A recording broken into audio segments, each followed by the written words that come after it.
നമസ്കാരം, എല്ലാവർക്കും ആമീസ് ഫുഡ് കോർട്ടിലേക്ക് സ്വാഗതം. അപ്പോൾ ഇന്ന് ഞാൻ വന്നിരിക്കുന്നത് അങ്കമാലി സ്റ്റൈലിൽ എങ്ങനെയാണ് അടിപൊളി മാങ്ങക്കറി റെഡിയാക്കാമെന്നാണ്. അപ്പോൾ നമുക്ക് അധികം വൈകാതെ തന്നെ വീഡിയോയിലേക്ക് കിടക്കാം.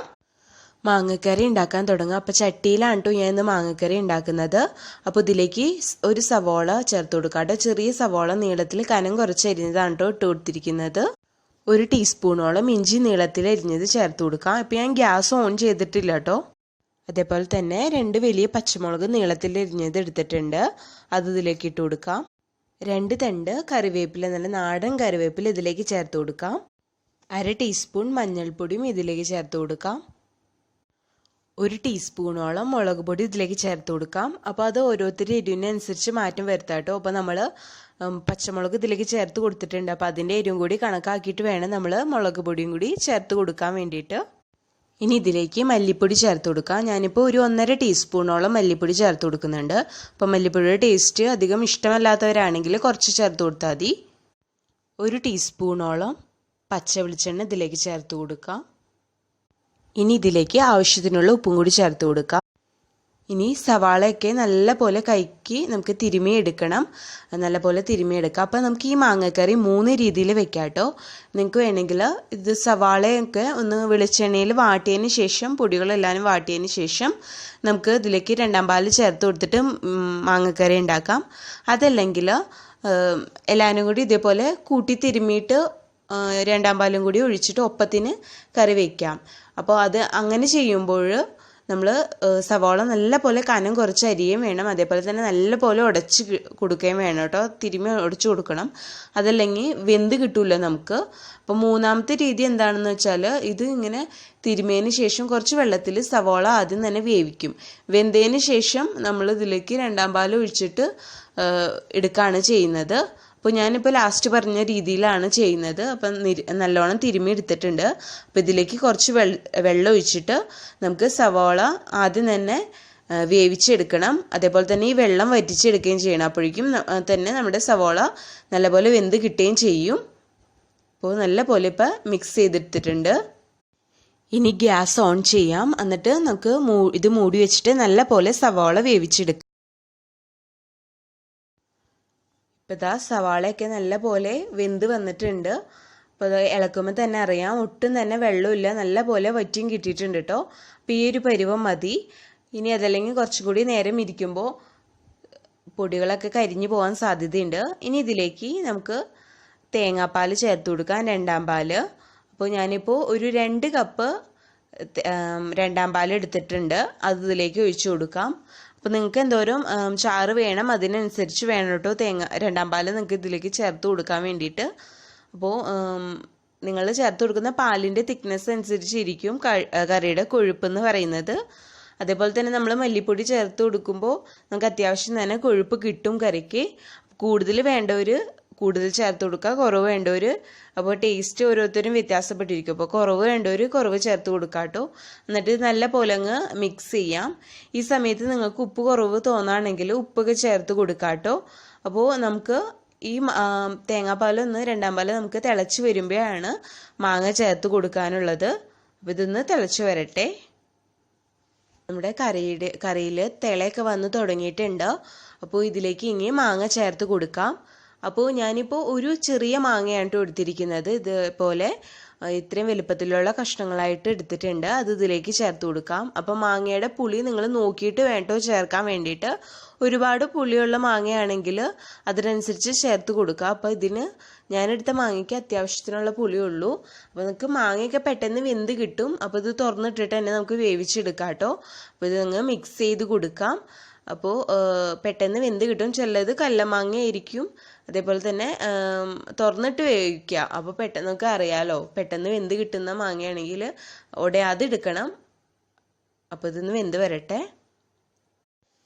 ഇപ്പോൾ ഇതാ മാങ്ങയൊക്കെ നല്ലപോലെ വെന്ത് കിട്ടിയിട്ടുണ്ട്. ഇതാ ഈ ഒരു പരുവത്തിൽ വേണം കേട്ടോ നമ്മൾ എടുക്കാൻ വേണ്ടിയിട്ട്. മാങ്ങ വെന്തിട്ടുണ്ടാവണം, അതേപോലെ തന്നെ ഉടയാനും പാടില്ല. ആ ഒരു പരുവത്തിൽ എടുക്കുക. അപ്പോൾ ഇതേ ഇപ്പോൾ കറക്റ്റായിട്ട് നമുക്ക് കിട്ടിയിട്ടുണ്ട്. അപ്പോൾ ഈ സമയത്ത് നിങ്ങൾ ടേസ്റ്റ് ഒന്ന് നോക്കാം കേട്ടോ. ഉപ്പും ഒക്കെ കുറവുണ്ടെങ്കിൽ നിങ്ങൾ ചേർത്ത് കൊടുക്കാം. അപ്പോൾ കറി ഇപ്പോൾ ഒന്ന് തിക്കായിട്ട് വന്നിട്ടുണ്ട്. ഇനി ഇതിലേക്ക് 1ാം പാൽ നമുക്ക് ഇതിലേക്ക് ചേർത്ത് കൊടുക്കാം കേട്ടോ. അപ്പോൾ ഇതിലേക്ക് ഒരു 2 നുള്ള് പഞ്ചസാര ചേർത്ത് കൊടുക്കുന്നുണ്ട്. തികച്ചും ഓപ്ഷണലാണ് കേട്ടോ. അപ്പോൾ ചേർത്ത് കൊടുത്താൽ ഒരു പ്രത്യേക ടേസ്റ്റ് ആയിരിക്കും. ചെറിയൊരു മധുരപ്പൊക്കെ ആയിട്ട് നല്ല ടേസ്റ്റ് ആയിരിക്കും. അപ്പോൾ അതൊന്ന് മിക്സ് ചെയ്ത് കൊടുക്കാം. ഇനി ഇതിലേക്ക് നമുക്ക് 1 ടീസ്പൂണോളം ചൊറുക്ക് ഒഴിച്ചു കൊടുക്കാം കേട്ടോ. അപ്പോൾ നിങ്ങൾ ചൊറുക്ക് ഒഴിക്കുമ്പോൾ എപ്പോഴും ശ്രദ്ധിക്കുക, മാങ്ങയുടെ പുളിയും കൂടി നോക്കിയിട്ട് വേണം കേട്ടോ ഒഴിച്ചു കൊടുക്കാൻ വേണ്ടിയിട്ട്. അപ്പോൾ ഒരുപാട് പുളിയുള്ള മാങ്ങയാണ് എടുക്കുന്നതെങ്കിൽ ചൊറുക്ക് ഒഴിക്കണമെന്നില്ല. അപ്പോൾ മാങ്ങയുടെ പുളിക്ക് അനുസരിച്ച് വേണം കേട്ടോ ചേർത്ത് കൊടുക്കുക. അത് പ്രത്യേകം ശ്രദ്ധിക്കണം. ഇവിടെ അതങ്ങ് മിക്സ് ചെയ്ത് കൊടുക്കാം. ഇനി ഇതിലേക്ക് നമുക്ക് നമ്മുടെ 1-ാം പാല് ചേർത്ത് കൊടുക്കാം. അപ്പോൾ ഞാനിപ്പോൾ ഒരു 1/2 കപ്പ് ഗ്ലാസ്സാണ് എടുത്തിരിക്കുന്നത്. നല്ല കട്ടി തേങ്ങാപ്പാൽ അതിലേക്ക് ഒഴിച്ചു കൊടുക്കാം. എന്നിട്ട് അത് നല്ല പോലെ അങ്ങ് മിക്സ് ചെയ്ത് കൊടുക്കാം. നിങ്ങൾക്ക് ഈ സമയത്ത് ഞാൻ പറഞ്ഞാലോ ഉപ്പും ഒക്കെ ടേസ്റ്റ് ചെയ്യാം കേട്ടോ. ഞാൻ ടേസ്റ്റ് ചെയ്ത് നോക്കിയപ്പോൾ എനിക്ക് കറക്റ്റ് എരിവും പുളിയും ഒക്കെ കറക്റ്റായിരുന്നു. ഉപ്പും എല്ലാം കറക്റ്റായിരുന്നു. ഇനി ഇത് ജസ്റ്റ് ഒന്ന് തിളച്ച് വരണം. ഒരുപാട് തിളപ്പിക്കേണ്ട ആവശ്യമില്ല. ജസ്റ്റ് ഒന്ന് തിളച്ച് വരണം. അതിപ്പോൾ തന്നെ അറിയാം, നോക്കിയാൽ തന്നെ അറിയാം നല്ല ഒരു തിക്നെസ്സിൽ തന്നെയാണ് ഇരിക്കുന്നത്. ഇത് ഇരിക്കുന്തോറും ഒന്നും കൂടി തിക്കായിട്ട് വരും കേട്ടോ. അപ്പോൾ ഇതൊന്ന് തിളച്ച് വരട്ടെ. ഇപ്പോൾ ഇതാ നോക്കിയാൽ നമുക്ക് കാണാം, ചെറുതായിട്ട് തിള വന്നിട്ടുണ്ട്. ഈ സമയത്ത് ഞാൻ ഇപ്പോൾ ഗ്യാസ് ഓഫ് ചെയ്തിട്ടുണ്ട് കേട്ടോ. ഇപ്പോൾ മൺചട്ടി ആയതുകൊണ്ടാണ് ഇങ്ങനെ തിളച്ചുകൊണ്ടിരിക്കുന്നത്. ഗ്യാസ് ഓഫ് ചെയ്തിട്ടും ഇനി ഇതിലേക്ക് നമുക്ക് താളിച്ചൊഴിക്കാം. ഉള്ളി താളിക്കാം. അപ്പോൾ പാത്രത്തിലേക്ക് നമുക്ക് ആവശ്യത്തിനുള്ള വെളിച്ചെണ്ണ ഒഴിച്ചു കൊടുക്കാം. ഒരു 3 ടേബിൾ സ്പൂണോളം വെളിച്ചെണ്ണ ഒഴിച്ചു കൊടുക്കുക. അതൊന്ന് ചൂടായിട്ട് വരട്ടെ. വെളിച്ചെണ്ണ നല്ല പോലെ ചൂടായിട്ട് വരുമ്പോൾ ഇതിലേക്ക് 2 വറ്റൽമുളക് കീറിയിട്ട് കൊടുക്കാം. അപ്പോൾ മുളകും ഒന്ന് ചൂടായിട്ട് വരുമ്പോൾ ഇതിലേക്ക് ചുവന്നുള്ളി നമ്മൾ കനം കുറച്ച് വട്ടത്തിൽ അരിഞ്ഞതാണ്. ഒരു 6 ചുവന്നുള്ളിയോളം എടുത്തിട്ടുണ്ട്. അതും ഇതിലേക്ക് ഇട്ട് കൊടുക്കാം.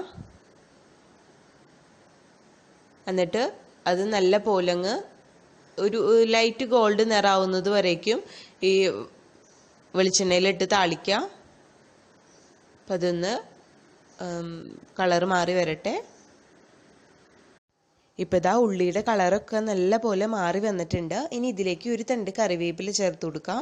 എന്നിട്ട് ഗ്യാസ് അങ്ങ് ഓഫ് ചെയ്യാം. എന്നിട്ട് ഇതൊന്ന് മിക്സ് ചെയ്ത് കൊടുക്കാം കേട്ടോ. ഇനി ഇതിലേക്ക് ഞാനിപ്പോൾ അവസാനമായിട്ട് ഗ്യാസ് ഓഫ് ചെയ്തതിന് ശേഷം ഒരു നുള്ളോളം മുളക് പൊടി ചേർത്ത് കൊടുത്തിട്ടുണ്ട്. അപ്പോൾ നമ്മൾ താളിച്ചൊക്കെ ഒഴിക്കുമ്പോൾ ഇങ്ങനെ ഒരു നുള്ളു മുളക് പൊടി വെളിച്ചെണ്ണയിൽ ഇട്ട് ചേർക്കുകയാണെങ്കിൽ നല്ല കളറായിരിക്കും നമ്മുടെ കറിക്ക്. ഇനി കറിയിലേക്ക് നമ്മൾ നേരത്തെ താളിച്ച് വെച്ച ഉള്ളി ചേർത്ത് കൊടുക്കാം കേട്ടോ. എന്നിട്ട് ഇതൊന്ന് മിക്സ് ചെയ്ത് കൊടുക്കാം. അപ്പോൾ ഇത്രയ്ക്ക് എളുപ്പമാണ് നമുക്ക് ഉണ്ടാക്കിയെടുക്കാൻ വേണ്ടിയിട്ട് ഈ മാങ്ങക്കറി. അതേപോലെ തന്നെ നല്ല ടേസ്റ്റുമാണ്. അപ്പോൾ എല്ലാവരും ഇത് ട്രൈ ചെയ്ത് നോക്കാം. അപ്പോൾ അതാ നമ്മൾ നേരത്തേനേക്കാളും ഒന്നും കൂടി തിക്കായിട്ട് വന്നിട്ടുണ്ട് കേട്ടോ. ഒരുപാട് തിക്കായിരുന്നാൽ ടേസ്റ്റ് ഉണ്ടാവില്ല. നമ്മൾ ഒഴിക്കുന്ന ഒരു പരുവത്തിൽ, അതായത് ഒരുപാട് ലൂസാവാനും പാടില്ല, ഒരുപാട് തിക്കാവാനും പാടില്ല. അപ്പോൾ ഒരുപാട് തിക്കായിട്ട് തോന്നുകയാണെങ്കിൽ കുറച്ച് ചൂടുവെള്ളം ഒഴിച്ചിട്ട് നിങ്ങൾക്ക് തിളപ്പിച്ചെടുക്കാം കേട്ടോ. അപ്പോൾ ഇപ്പോൾ നല്ല സ്വാദിഷ്ടമായ നമ്മുടെ അങ്കമാലി സ്റ്റൈലിലുള്ള മാങ്ങക്കറി ഇവിടെ റെഡി ആയിട്ടുണ്ട്. അപ്പോൾ എല്ലാവർക്കും ഈ വീഡിയോ ഇഷ്ടപ്പെട്ടെന്ന് വിചാരിക്കുന്നു. വീഡിയോ ഇഷ്ടപ്പെട്ടാൽ ലൈക്ക് ചെയ്യുക. അതേപോലെ തന്നെ നിങ്ങളുടെ ഫ്രണ്ട്സും റിലേറ്റീവ്സും ഒക്കെ ആയിട്ട് ഷെയർ ചെയ്യുക. നിങ്ങൾ ട്രൈ ചെയ്ത് നോക്കിയിട്ട് നിങ്ങളുടെ അഭിപ്രായങ്ങളൊക്കെ താഴെ കമൻറ്റ് ബോക്സിൽ അറിയിക്കുക. അപ്പോൾ ആദ്യമായിട്ടാണ് വീഡിയോ കാണുന്നതെങ്കിൽ ചാനൽ സബ്സ്ക്രൈബ് ചെയ്യാൻ മറക്കല്ലേ. തൊട്ടടുത്ത് കാണുന്ന ബെല്ലൈക്കൺ കൂടി ഒന്ന് എനേബിൾ ചെയ്യാൻ മറക്കല്ലേ കേട്ടോ. അപ്പോഴാണ് ഞാൻ ഇടുന്ന വീഡിയോസിൻ്റെ നോട്ടിഫിക്കേഷൻ നിങ്ങൾക്ക് കറക്റ്റായിട്ട് കിട്ടുള്ളൂ.